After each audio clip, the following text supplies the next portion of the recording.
Anne of Green Gables, by Lucy Maud Montgomery. Chapter 24. Miss Stacy and her pupils get up a concert. It was October again when Anne was ready to go back to school. A glorious October, all red and gold, with mellow mornings when the valleys were filled with delicate mists, as if the spirit of autumn had poured them in for the sun to drain, amethyst, pearl, silver, rose, and smoke blue. The dews were so heavy that the fields glistened like cloth of silver, and there were such heaps of rustling leaves in the hollows of many-stemmed woods to run crisply through. The birch path was a canopy of yellow, and the ferns were sere and brown all along it.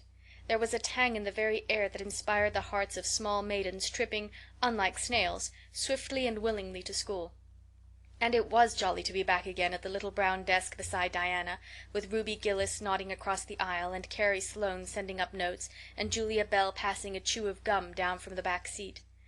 Anne drew a long breath of happiness as she sharpened her pencil and arranged her picture cards in her desk. Life was certainly very interesting. In the new teacher she found another true and helpful friend. Miss Stacy was a bright, sympathetic young woman with the happy gift of winning and holding the affections of her pupils, and bringing out the best that was in them mentally and morally.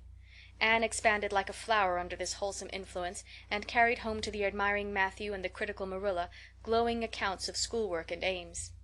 "I love Miss Stacy with my whole heart, Marilla. She is so ladylike and has such a sweet voice. When she pronounces my name I feel instinctively that she's spelling it with an E. We had recitations this afternoon. I just wish you could have been there to hear me recite 'Mary, Queen of Scots.' I just put my whole soul into it. Ruby Gillis told me coming home that the way I said the line, 'Now for my father's arms,' she said, 'my woman's heart farewell,' just made her blood run cold." "Well now, you might recite it for me some of these days, out in the barn," suggested Matthew. "Of course I will," said Anne meditatively, "but I won't be able to do it so well, I know. It won't be so exciting as it is when you have a whole schoolful before you hanging breathlessly on your words. I know I won't be able to make your blood run cold." "Mrs. Lynde said it made her blood run cold to see the boys climbing to the very top of those big trees on Bell's Hill after Crow's Nest last Friday," said Marilla. "I wonder at Miss Stacy for encouraging it." "But we wanted a crow's nest for nature study," explained Anne. "That was on our field afternoon. Field afternoons are splendid, Marilla, and Miss Stacy explains everything so beautifully. We have to write compositions on our field afternoons, and I write the best ones." "It's very vain of you to say so, then. You'd better let your teacher say it." "But she did say it, Marilla, and indeed I'm not vain about it. How can I be when I'm such a dunce at geometry? Although I'm really beginning to see through it a little too. Miss Stacy makes it so clear. Still, I'll never be good at it, and I assure you it is a humbling reflection. But I love writing compositions. Mostly Miss Stacy lets us choose our own subjects, but next week we are to write a composition on some remarkable person. It's hard to choose among so many remarkable people who have lived. Mustn't it be splendid to be remarkable and have compositions written about you after you're dead? Oh, I would dearly love to be remarkable. I think when I grow up I'll be a trained nurse and go with the Red Crosses to the field of battle as a messenger of mercy. That is, if I don't go out as a foreign missionary. That would be very romantic, but one would have to be very good to be a missionary, and that would be a stumbling block. We have physical culture exercises every day, too. They make you graceful and promote digestion." "Promote fiddlesticks," said Marilla, who honestly thought it was all nonsense. But all the field afternoons and recitation Fridays and physical culture contortions paled before a project which Miss Stacy brought forward in November. This was that the scholars of Avonlea school should get up a concert and hold it in the hall on Christmas night for the laudable purpose of helping to pay for a schoolhouse flag. The pupils one and all taking graciously to this plan, the preparations for a program were begun at once. And of all the excited performers elect, none was so excited as Anne Shirley, who threw herself into the undertaking heart and soul, hampered as she was by Marilla's disapproval. Marilla thought it all rank foolishness. "It's just filling your heads up with nonsense and taking time that ought to be put on your lessons," she grumbled. "I don't approve of children's getting up concerts and racing about to practices. It makes them vain and forward and fond of gadding." "But think of the worthy object," pleaded Anne. "A flag will cultivate a spirit of patriotism, Marilla." "Fudge! There's precious little patriotism in the thoughts of any of you. All you want is a good time."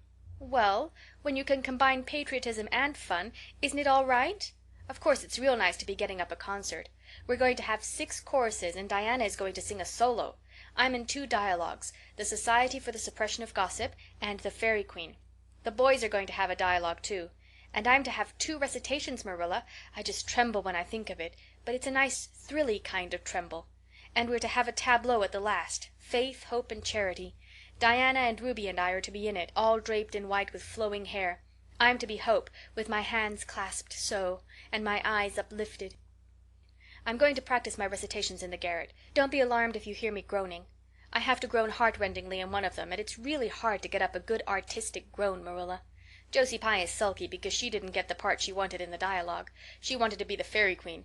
That would have been ridiculous, for who ever heard of a Fairy Queen as fat as Josie? Fairy Queens must be slender. Jane Andrews is to be the queen, and I am to be one of her maids of honor. Josie says she thinks a red-haired fairy's just as ridiculous as a fat one, but I do not let myself mind what Josie says. I'm to have a wreath of white roses on my hair, and Ruby Gillis is going to lend me her slippers because I haven't any of my own.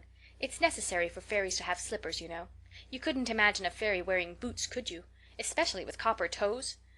We are going to decorate the hall with creeping spruce and fir mottos with pink tissue paper roses in them, and we are all to march in 2 by 2 after the audience is seated, while Emma White plays a march on the organ. Oh, Marilla, I know you are not so enthusiastic about it as I am, but don't you hope your little Anne will distinguish herself? All I hope is that you'll behave yourself. I'll be heartily glad when all this fuss is over and you'll be able to settle down. You are simply good for nothing just now, with your head stuffed full of dialogues and groans and tableaus. As for your tongue, it's a marvel it's not clean worn out. Anne sighed and betook herself to the backyard, over which a young new moon was shining through the leafless poplar boughs from an apple-green western sky, and where Matthew was splitting wood. Anne perched herself on a block and talked the concert over with him, sure of an appreciative and sympathetic listener in this instance at least. "Well, now, I reckon it's going to be a pretty good concert, and I expect you'll do your part fine," he said, smiling down into her eager, vivacious little face. Anne smiled back at him. Those two were the best of friends, and Matthew thanked his stars many a time and oft that he had nothing to do with bringing her up. That was Marilla's exclusive duty. If it had been his, he would have been worried over frequent conflicts between inclination and said duty. As it was, he was free to spoil Anne, Marilla's phrasing, as much as he liked. But it was not such a bad arrangement after all. A little appreciation sometimes does quite as much good as all the conscientious bringing up in the world. End of chapter 24.